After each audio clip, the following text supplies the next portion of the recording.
안녕하세요. 만나서 반갑습니다. 역사가 김영준입니다. 드디어 2022년도 거의 다 저물고 있죠. 그래서 뭐 이제 연말이고 해가지고 잠깐 좀 휴식 기간을 간다고 했었는데 그냥 마냥 노장이 좀 살짝 좀 거시기한 것도 있고 해가지고 그냥 짤막하게나마 좀 외전이라고 해야 되나요? 뭐 개인적인 그런 좀 이야기들을 한번 해볼까 해요. 지난 시간에 선조실록, 선조수정실록 그 차이가 뭐냐 그 부분을 한번 좀 설명을 했었는데 제가 그때 이제 얼핏 그런 이야기를 했습니다. 100% 완벽하게 객관적이고 공정한 그런 역사 기록은 과연 존재할 수 있는 것인가? 이게 제가 대학을 처음 들어왔을 때 역사학과 첫 학기에서 배웠던 내용인데요. 그러니까 예전에도 제가 이런 얘기를 한 적이 있지만 역사학과 들어가면 처음부터 무슨 뭐 단군 할아버지부터 시작할 것 같은데 절대 그게 아니고 일단 역사 개론을 먼저 배웁니다. 그래서 역사라는 것을 어떤 관점을 가지고 어떻게 접근을 해서 연구를 하고 공부를 할 것인가 그 부분을 먼저 다룬다는 거죠. 그래서 오늘은 이제 진짜 100% 객관적이고 공정한 역사 기록 그것은 존재할 수 있는 것인가 그 이야기를 한번 짤막하게 다뤄보도록 하겠습니다. 자, 먼저 이거 보도록 하죠. 많이들 한 번쯤 이제 들어보신 이야기일 거예요. 만약에 여러분들이 진짜 역사가라고 생각을 하고서 한번 이거를 역사 기록으로 남겨보세요. 뭐라고 기록을 남기실 겁니까? 여기서 을에 나오는 멘트가 그거죠. 뭐라? 물이 반밖에 없네? 야, 물이 반씩이나 있네. 그죠? 어느 쪽이 맞는 말이에요? 반밖에 없다, 반씩이나 있다. 솔직히 둘 다 맞는 말이죠. 엄밀히 말하면. 그럼 만약에 여러분들이 역사 기록을 남길 때 지금 물에 집착하지 않고 어디에 좀 더 초점을 둘 수 있냐면은 바로 이 물통에 좀 더 초점을 둘 수 있습니다. 노란 뚜껑이 달린 물통이 있다. 이렇게 기록을 할 수도 있죠. 그리고 요 안에 들어가 있는 게 물인지 뭔지 어떻게 알아요? 솔직히 말해서. 그래서 정체불명의 액체가 찰랑거리고 있다. 그렇게 기록할 수도 있고 혹은 아예 이 물통이란 것에 집착을 안 할 수도 있습니다. 그냥 저에 더 집착을 할 수도 있어요. 저 김대장이 저러고 있네. 혹은 어떤 분들의 경우에는 아예 여기서 관심이 없기 때문에 별거 없구만 이렇게 기록할 수도 있습니다. 어느 쪽이 맞는 얘기예요? 솔직히 다 맞는 얘기입니다. 딱히 누가 거짓말을 하거나 왜곡을 한 건 아니라는 거예요.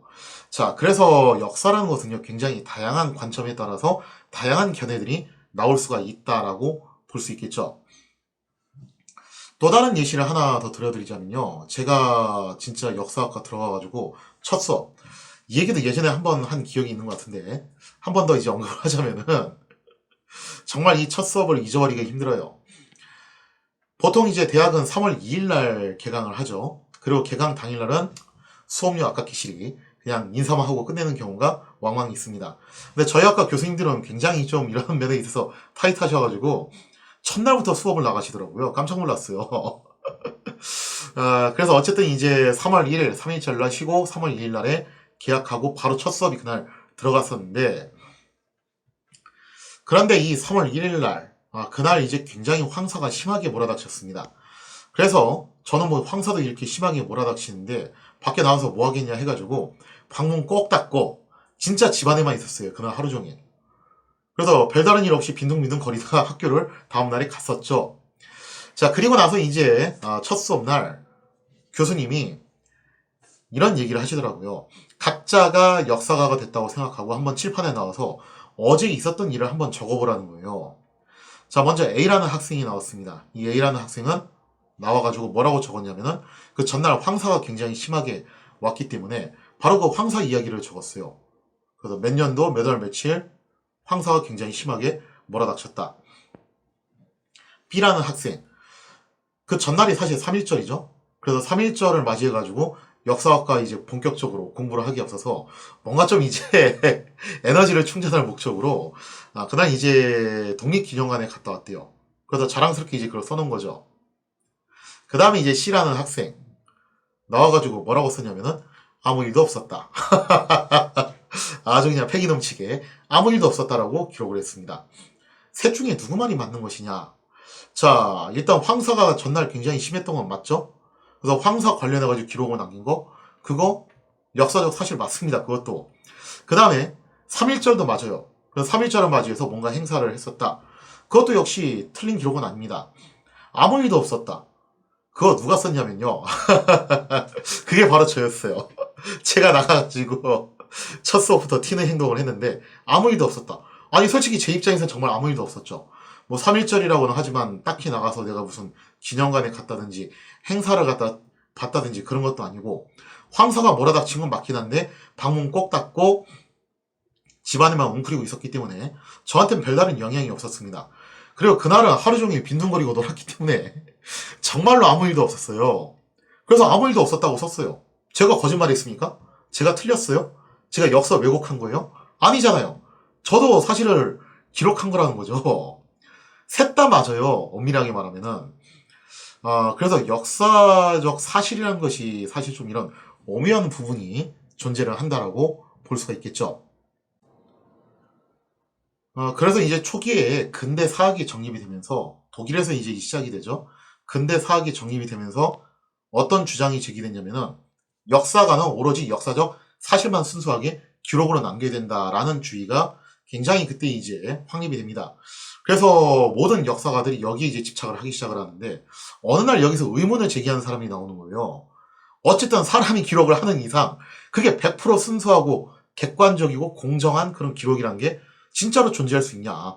분명히 지난 3월 1일 날에 있었던 똑같은 현상을 놓고서도 이렇게 다양한 기록이 나올 수 있지 않냐. 사람이 기록하는 이상 주관적인 해석은 필수적으로 들어갈 수밖에 없다. 이거는 필연이다라는 거죠. 예를 들자면은 다시 이 물통 하나에 있는 물이 사실은 설탕물이라고 치죠. 자, 설탕물입니다. 이게 설탕물인지 아닌지 여러분들은 판별을 하실 수 있겠어요? 제가 설탕물이라고 했으니까 그런가 보다 하는 거지. 마셔보기 전까지는 몰라요, 이게. 그러나 이 안에는 눈에 보이진 않지만 분명히 설탕이 섞여 있다는 거죠. 그럼 그거를 어떻게 판별을 해내냐라고 하면은 옛날에 이제 학창시절 과학 시간에 많이 했었죠. 깔때기에다 넣고서 이 물을 부어가지고 여과를 시켜보면은 설탕은 남겨지고 물만 빠지는 그런 실험을 해보셨을 겁니다. 그제서야 우리는 여기에 설탕이 섞여 있구나는 것을 알 수가 있다는 거예요. 하지만 이런 분류 작업을 하기 전까지는 알기가 힘들다는 거죠. 역사적 사실도 그래요. 역사적 사실은 바로 그 설탕이라고 볼 수 있습니다.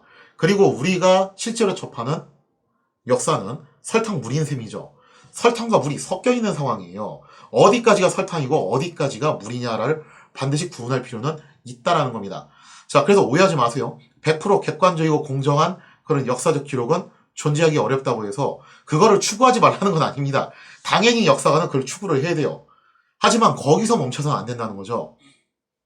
그래서 에드워드 카, 그 유명한 분 있죠, 그죠?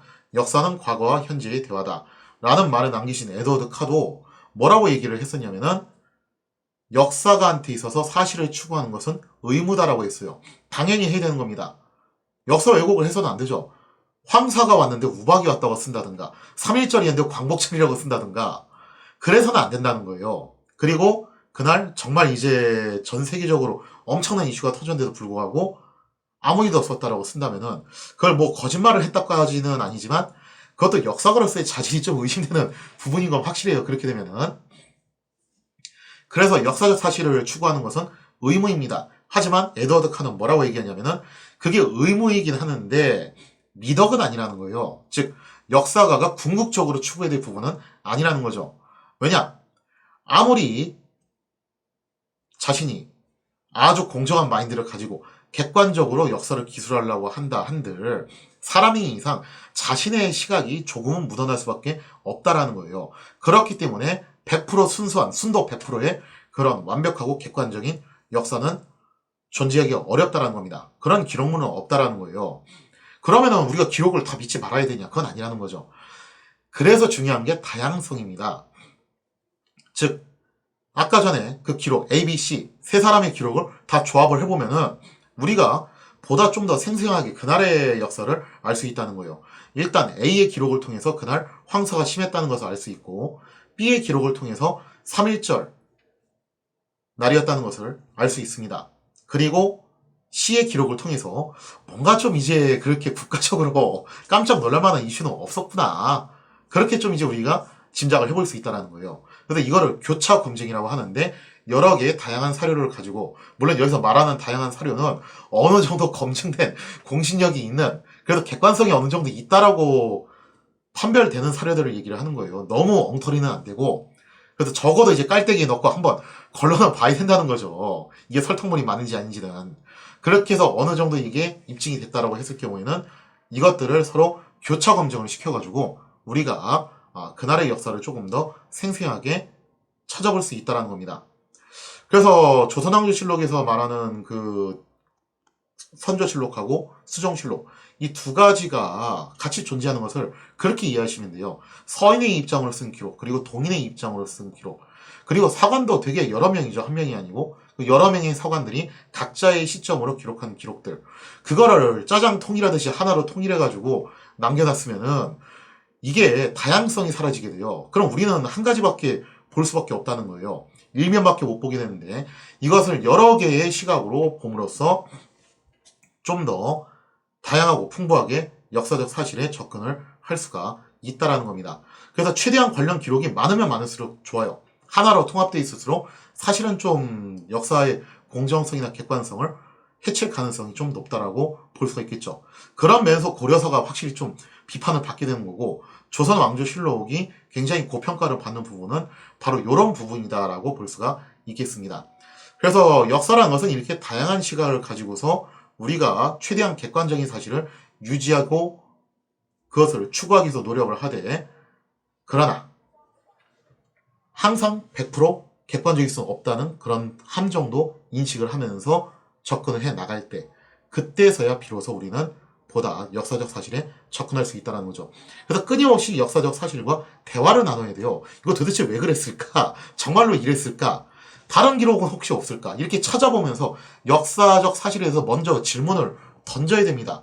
질문을 던지면은 결국 여기에 대해서 답변이 돌아온다는 거죠. 물론 글자가 입이 달려가지고 진짜로 답변을 해준다는 뜻이 아니라, 역사적 사실을 우리가 이해하고 분석하고 탐구하는 과정에서, 그 과정에서 우리는 역사를 정확하게 알 수가 있다는 거죠. 그래서 이제 역사는 대화라고 하는 거고, 역사를 암기라고 하는 것은 진짜 고등학교 시절 그 시험 문제 내야 되니까 그랬던 거지, 원래 진짜 역사는 암기 과목이 아니라 분석하고 탐구하는 학문이에요. 어떤 면에서 보면 굉장히 좀 과학 혹은 통계학 이런 분야하고 좀 일맥상통하는 부분도 없지 않아 있다라고 할 수 있겠습니다. 자, 아무튼 이렇게 해서 오늘 이 시간에는 전 시간에 설명드렸던 선조실록과 선조수종실록, 거기에 대한 이제 좀 보론이라고 해야 되나요? 그 부분을 추가적으로 말씀을 드렸고요. 이렇게 해서 이제 외전 성향으로 찍은 짤막한 단편 끝내도록 하고, 올 한 해 잘 마무리하시고 내년에 새로운 모습으로 다시 찾아뵙도록 하겠습니다. 자, 그럼 연말 잘 마무리하십시오. 감사합니다.